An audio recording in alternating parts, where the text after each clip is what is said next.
Hello guys, आज मैं explain करने वाली हूँ लाइट बियॉन्ड द रीड नाम का एक चाइनीज़ ड्रामा। ये कहानी है एक लड़की की जिसके साथ ऑफिस से घर वापसी लौटते हुए एक हादसा हो जाता है। मीन्स कोई उसके साथ असॉल्ट करता है और कहानी में आगे जाकर वो कैसे अपने आप को इंसाफ दिलाने के लिए फाइट करती है और कौन उसका साथ देता है, ये सब बताया गया है। ड्रामे के स्टार्ट में दिखाया जाता है ये सिबे नाम की एक लड़की को जो एक सनफ्लावर के गार्डन में होती है। उसकी आंख पे पट्टी बंधी होती है और उसके हाथ भी बंधे हुए होते हैं। उसके पीछे एक बड़ी सी कार होती है और उसमें बैठा जो शख्स होता है वो सिबे को 1 से लेकर 1000 तक काउंटिंग करने बोलता है और हर काउंट पे उसे एक कदम चलना था, वरना ये आदमी उसे गोली मार देगा। सिबे रो रही होती है और रोते हुए वो उन नंबर्स को काउंट कर रही होती है और एक एक करके कदम आगे बढ़ा रही थी। सिबे नंगे पैर चल रही थी और उसने किसी तरह का यूनिफॉर्म पहना हुआ था जिसके बटन्स भी ओपन हुए थे और ऐसा लग रहा था जैसे इस लड़की के साथ कोई अनहोनी हुई है, उसके साथ जबरदस्ती की गई है। ये सब कैसे हुआ होगा जानने के लिए हमें एक दिन पीछे ले जाया जाता है। रूटीन की तरह वो सुबह को काम पे जाने के लिए उठती है, तैयार होती है, नाश्ता वगैरह करती है, पर वो अपनी ज़िंदगी से काफ़ी परेशान नज़र आ रही थी।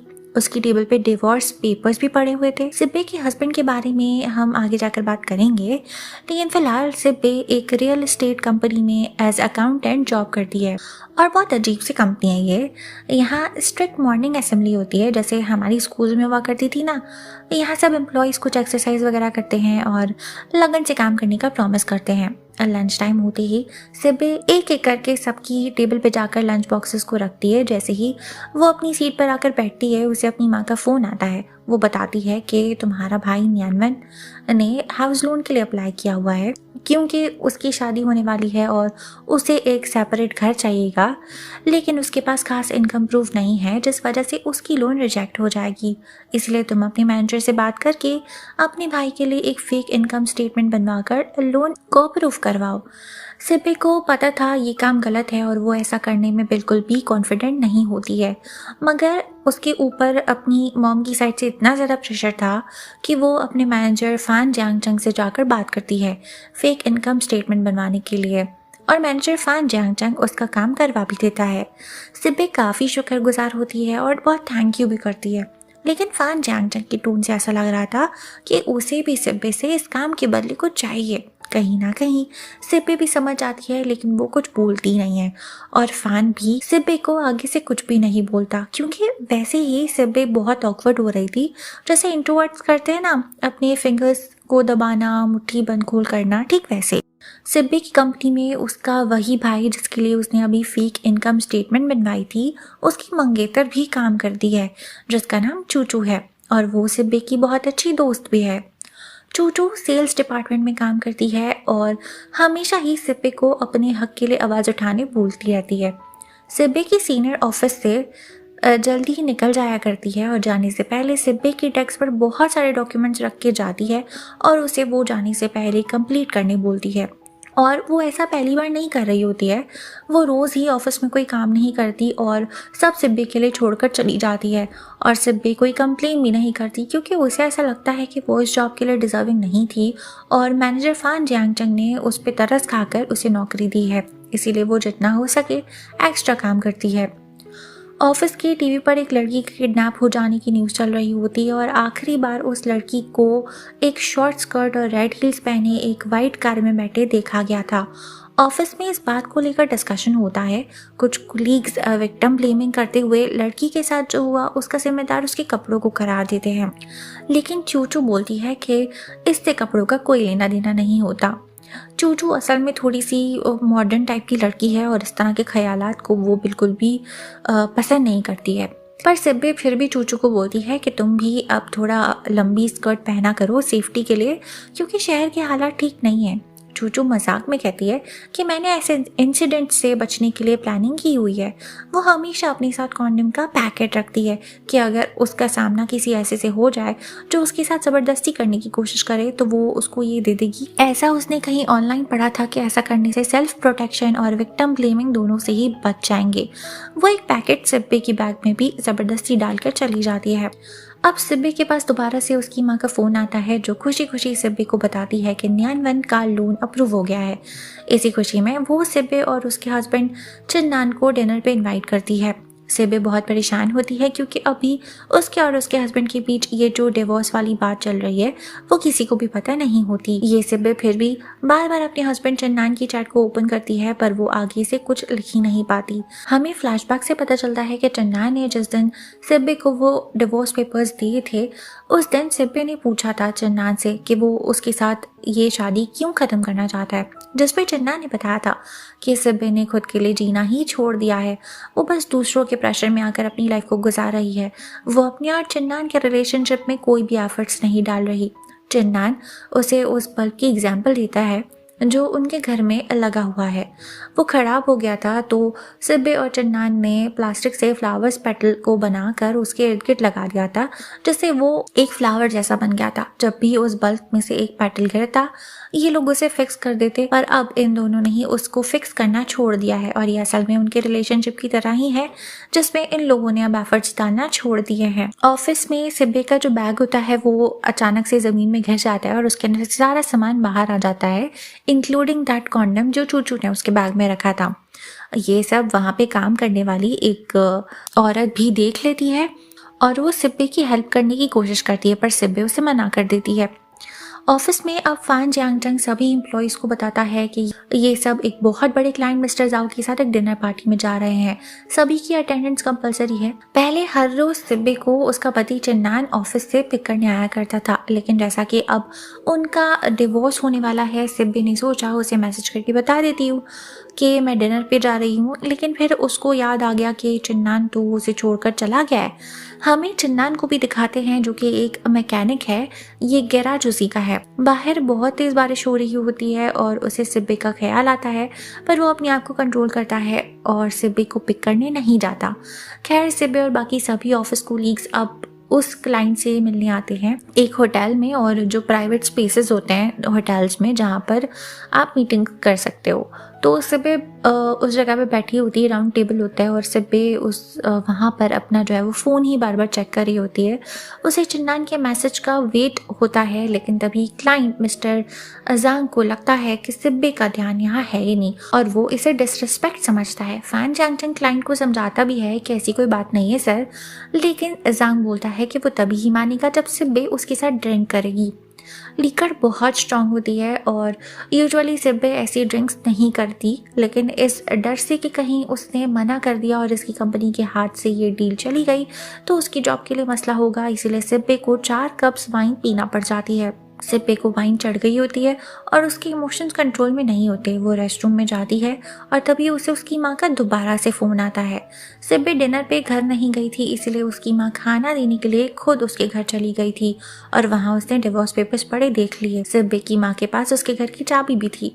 उसकी माँ सिब्बे को बहुत डांटती है कि तुमने मुझसे क्यों छुपाया ये सब। अभी भी उसे सिब्बे की फिक्र नहीं थी, बल्कि वो बोलती है कि जाके चन्नान से सुलह कर लो, ये डिवोर्स वाली बात सबको पता चल गई तो बहुत बदनामी होगी और फिर तुम्हारे भाई की भी शादी कैसे होगी। सिब्बे को ये सब बहुत बुरा लगता है। वो जोर जोर से चिल्लाती थी है अपनी माँ पे कि आपको क्या लगता है जो कुछ मेरे साथ हो रहा है वो मैं चाहती थी क्या? आपको मेरी कोई फिक्र ही नहीं है। ये सब बातें चूचू भी सुन लेती है जो कि उसे कंफर्ट करने के लिए आई थी। वो वॉशरूम के बाहर खड़े रह के ये सब सुन लेती है। बाद में जब सिब्बे वॉशरूम से बाहर आती है तो चूचू उसके साथ थोड़ी देर बैठती है, उसको कंसोल करती है और उसे कंफर्ट करने की कोशिश करती है। तभी वहाँ पर मिस्टर फान जियांगजंग भी आ जाता है और सिब्बे से सॉरी करता है कि तुम्हें क्लाइंट की जिद की वजह से लीकर पीनी पड़ी। पर सिब्बे इस वक्त बहुत इमोशनल थी। वो मिस्टर फान के हाथ को पकड़कर उन्हें थैंक यू बोलने लगती है कि आपने मुझे ये जॉब दी, इस जॉब पे रखा, मैं तो क्वालिफाइड भी नहीं थी, आप अच्छे हो, मैं आपकी शुक्रगुजार रहूंगी हमेशा एंड ऑल।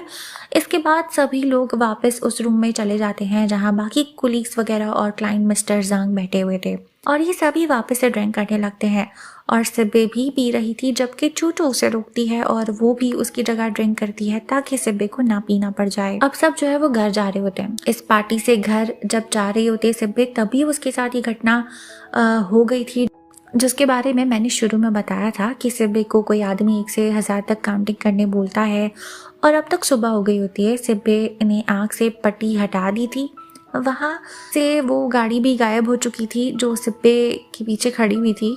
सिब्बी इस वक्त उसी फार्म में थी। वो इमरजेंसी सर्विस पे कॉल करती है, एक कोट लाने बोलती है और अपनी लोकेशन भी सेंड करती है। ऐसी सिचुएशन में ये ऑब्वियस था कि सिब्बी के साथ सेक्सुअल असॉल्ट हुआ होगा, इसीलिए वहाँ पुलिस की एक स्पेशल टीम भी आती है। सिब्बी को हॉस्पिटल ले जाया जाता है। पुलिस को वो सुबह 6 बजे खेत से मिली थी। पुलिस सिब्बी की मॉम को फ़ोन करके हॉस्पिटल बुलाती है। इस केस पे 2 पुलिस ऑफिसर्स असाइन होते हैं। एक मिस्टर जांग होता है जो कि सीनियर इंस्पेक्टर होते हैं और उनकी जूनियर एक लड़की होती है लिनफंग, जो कि एक फीमेल पुलिस ऑफिसर है। जब सिब्बी की माँ हॉस्पिटल में आती है तो ऑफिसर लिनफांग ही उन्हें समझाती है और बताती है कि जो प्रूफ्स हमें मिले हैं और जिस टाइप की सिचुएशन ये है, उससे तो यही लग रहा है कि आपकी बेटी सिब्बी के साथ सेक्सुअल असॉल्ट हुआ होगा। बस हम कुछ फॉरेंसिक रिपोर्ट हैं, टेस्ट वगैरह करवाने हैं, उसका वेट कर रहे हैं। जैसे ही वो आ जाएगा तो प्रूफ हो जाएगा ये सब और हम रेपिस्ट को पकड़ लेंगे। पर सिब्बी की माँ ऑफिसर लनफांग को ये सब रोक देने को बोलती है और कहती है कि मेरी बेटी के साथ असॉल्ट वगैरह कोई कुछ भी नहीं हुआ है, वो तो बस एक ही अच्छी लड़की है। वो पुलिस को यहाँ से चले जाने बोलती है। असल में इस तरह के केसेस के बारे में जब दूसरों को पता चलता है तो सब विक्टिम ब्लेमिंग करते हैं और उसकी फैमिली को ही परेशान करते हैं जैसा उन्होंने कोई गुनाह कर लिया हो। इसीलिए सिब्बी की माँ इस बात को आगे नहीं बढ़ाना चाहती थी। वो पुलिस से बोलती है कि सिब्बी का बस अपने हस्बैंड के साथ झगड़ा हुआ है और कोई बात नहीं है। यहाँ तक कि सिब्बी की माँ कुछ ज़रूरी टेस्ट वगैरह करवाने से भी रोक देती है, जो कि इस टाइप के केसेस में वक्त पे नहीं हुए तो फिर गुनाहगार को पकड़ने में बहुत मुश्किल होती है। अब यहाँ से सिब्बी का जो भाई है न्यानवान, जिसकी लोन सिब्बी ने अप्रूव करवाई थी, वो खुद एक लॉयर है जो कि अभी ग्रेजुएट हुआ है। तो वो अभी हॉस्पिटल में आया होता है। ये जो जूनियर लॉयर्स होते हैं वो इसी तरह से हॉस्पिटल में जाकर विक्टिम्स वगैरह को ढूंढते हैं ताकि उनको केसेस वगैरह मिल सकें। लेकिन ऑफिसर जांग उसे मना कर देते हैं और कहते हैं कि यहाँ पे कोई पेशेंट नहीं है, यहाँ पे कोई विक्टिम नहीं है।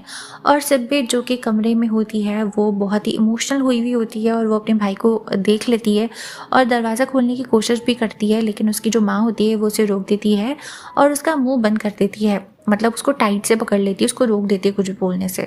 इस बात को बुरा सपना समझकर भूल जाने को भी बोलती है उसकी माँ सिब्बी को, और वो इस बात को हर तरह से दबा देना चाहती थी। बाद में वो सिब्बी को अपने घर ले आती है। वो सिब्बी को इस बारे में अपने बाप, भाई, हस्बैंड किसी को भी बताने से मना कर देती है। लंच पे सिब्बी को घर पे देख उसके डैड खुश हो जाते हैं। सिब्बी को उसके मैनेजर फान जियांगचंग का कॉल भी आता है जो उसे पूछता है कि वो आज ऑफिस क्यों नहीं आई, जिसमें सिब्बी बोल देती है कि उसके सर में बहुत दर्द हो रहा था। वो मैनेजर से कल के बारे में पूछती है कि मुझे कल किसने घर ड्रॉप करा था, जिस पे मैनेजर बताता है कि कल उसे और चूचू को इसी ने ड्रॉप किया था और उसने पहले चूचू को ड्रॉप किया था और फिर जब वो सिब्बी को ड्रॉप कर रहा था ना, तो तब उसकी वाइफ का फ़ोन आ गया था जो उसे घर जल्दी आने को बोल रही थी। इसीलिए सिब्बी ने उसे करीब में ही कहीं रोकने बोला था और वो खुद चली गई थी घर, क्योंकि वो नहीं चाहती थी कि उसकी वजह से फान जियांगचंग और उसकी बीवी का झगड़ा हो। कॉल अब एंड हो जाती है। सिब्बी को असल में याद ही नहीं था कि कल रात ड्रिंक करने के बाद उसके साथ हुआ क्या।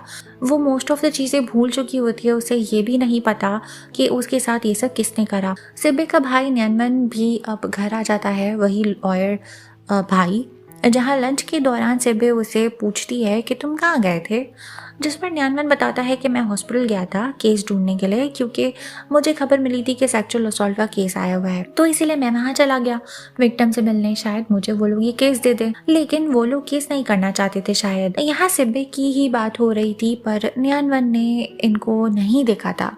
सिब्बी उसे पूछती है कि इस टाइप के सेक्सुअल असॉल्ट के केसेस में आखिर होता क्या है, कौन जीतता है, जिस पर न्यानमन बताता है कि सेक्सुअल असॉल्ट के जो केसेस होते हैं वो बहुत मुश्किल होते हैं और सबसे ज़्यादा तकलीफ विक्टिम को ही होती है, क्योंकि अगर वो केस करते हैं तो सबको पता चल जाता है कि इस लड़की के साथ कुछ हुआ है। बहुत सारे लोग तो विक्टिम को ही ब्लेम करने लगते हैं। मामला कोर्ट में जाता है तो अक्सर हरासर को इनोसेंट करार दे दिया जाता है, जिस वजह से विक्टिम की और भी बदनामी होती है। इसीलिए मोस्ट ऑफ द केसेस में विक्टिम बुरा सपना समझकर आगे कोई केस ही नहीं करता, और ऐसे ही करना चाहिए, यही समझदारी है। ऐसे अगर लड़की के साथ असॉल्ट वगैरह हुआ भी है तो किसी को पता नहीं चलता और लड़कियां भी बुरा सपना समझकर उसे भुला देती हैं। ये सब सुन सिब्बी को बहुत बुरा लगता है। रात को न्यानवान सिब्बी को उसके घर ड्रॉप कर देता है और जैसे ही सिब्बी घर के अंदर जाती है वो लाइट्स वगैरह सब ऑन कर देती है। वो बहुत ज़्यादा डरी हुई होती है।